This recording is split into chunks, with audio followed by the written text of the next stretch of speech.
Merci. C'est le seul tournoi ATP pendant l'année au Canada. Ouais. Comment tu te sens à l'approche de ton premier match?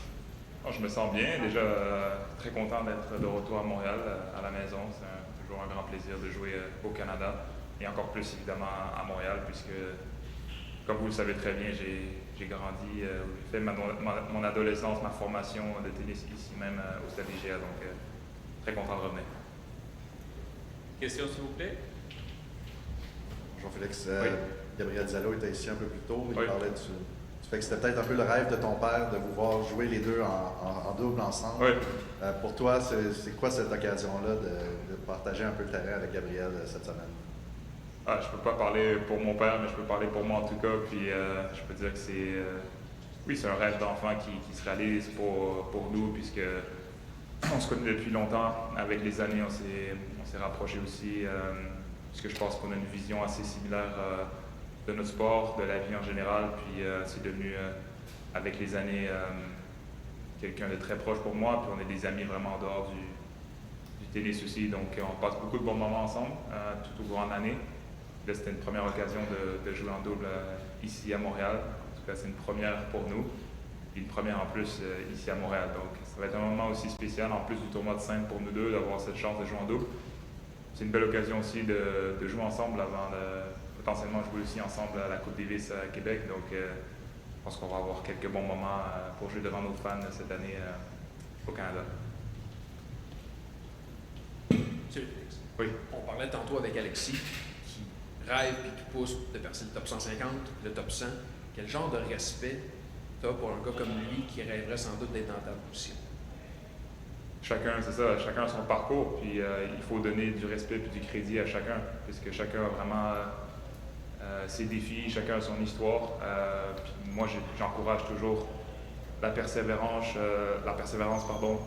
la capacité à être résilient, puis à toujours chercher un moyen de s'améliorer. Donc, c'est ce que je fais dans ma carrière respective. Donc, je pense qu'Alexis est dans le même processus.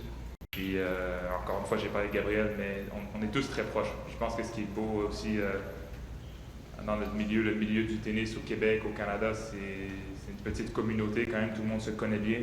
Donc, les joueurs, on est de cette génération, c'est une belle génération qu'on connaît en ce moment de tennis au Canada, puis on est tous extrêmement proches aussi à l'extérieur du terrain. Salut Félix. Oui. Quand tu vois Gabriel connaître une saison un petit peu plus difficile comme ça, qu'est-ce que tu aurais le goût de lui dire ou de lui conseiller? Je suis passé par là déjà, puis je vais passer par là dans le futur aussi. Des fois on prend pour acquis certaines choses, puis, mais c'est un métier, puis c'est un sport qui est très difficile. Il faut vraiment, faut avoir une très grande force de caractère, mais je suis très confiant en lui, donc parce que j'ai pas de conseils à lui donner, parce que je lui fais entièrement confiance. Des fois, des joueurs plus âgés ou d'autres personnes veulent vraiment donner des conseils ou je sais pas, partager comment eux ont vécu ça ou leur parcours, mais quand je me remets à certains moments de ma carrière qui étaient plus difficiles, quand je me rappelle, je les remets en mémoire, les solutions elles viennent de tes tripes puis au plus profond de toi-même. Donc il va trouver ses solutions. Moi j'ai une très grande confiance en lui et puis il va remonter au classement, j'en ai aucun doute. Parfois, des joueurs cherchent à s'entraîner en retrait pour toutes sortes de raisons, se concentrer. Ce matin, tu t'entraînais tout près du public avec Medvedev. J'entendais des gens dire « c'était tout un show, ça vaut même plus que d'assister à un match. Toi, tu voulais t'imprégner de cette sensation-là autour de toi? En fait, j'ai pas trop le choix, pour être honnête. C'est dur d'un côté, s'entraîner sur le site du tournoi pour s'habituer aux conditions des terrains, des balles, des conditions. Je pourrais m'entraîner dans un terrain privé à l'extérieur, mais je dois aussi m'entraîner avec les joueurs du tournoi. Donc, c'est vraiment que ici que je peux faire ça.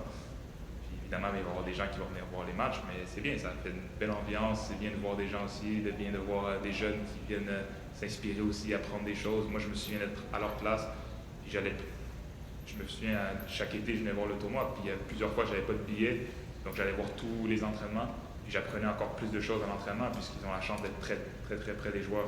Donc c'est une belle occasion, je pense, pour les fans de tennis, pour les familles qui viennent la fin de semaine avant le tournoi, c'est de découvrir le tennis sous un nouveau angle, puis je pense que ça les impressionne aussi de nous voir d'aussi près. En tout cas, c'est un bon moment pour les joueurs puis pour les fans.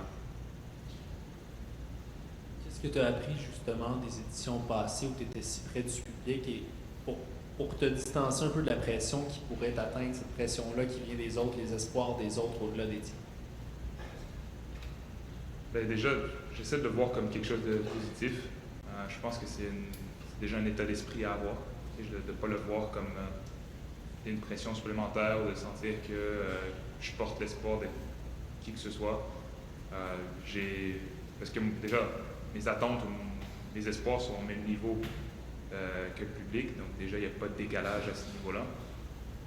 Puis en même temps, oui, j'ai mon travail à faire, j'ai ma préparation, j'ai mes routines, donc tout ça ne change pas. J'essaie de changer le moins de choses possible, même si je joue à Montréal. Oui, je suis un peu plus en demande, évidemment, que d'autres tournois, mais j'essaie de garder mes routines. Donc déjà, ça aide.